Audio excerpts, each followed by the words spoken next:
যিহেতু মই অকলে থাকোঁ আৰু মোৰ গাও বহুত বেয়া হৈ আছিল, মোৰ আইতাই আৰু ফোন কৰি মাতিলে।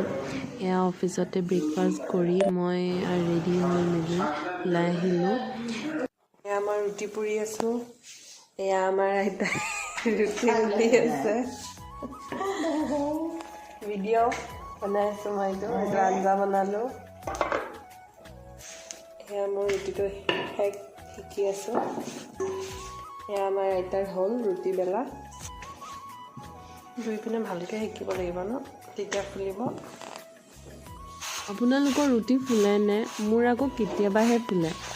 মই আকৌ বৰ এটা এক্সপাৰ্ট ৰান্ধনি নহয়, কেতিয়াবাহে বনাওঁ। আৰু এয়া চয়াবিনৰ চব্জি আইতাই মোৰ কাৰণে বনাইছে। এয়া আমাৰ আইতাই বনোৱা বগৰীৰ আচাৰ। এয়া আমি দুটাই সাজি লৈছোঁ। আইতাই জলকীয়া খাব। মোৰ আইতা এতিয়াও ডেকা হৈ আছে।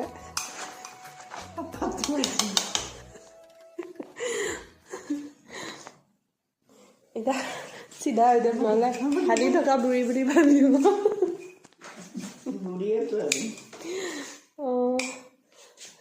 হ'ব দিয়ক আৰু নালাগে, খাম গৰম গৰম।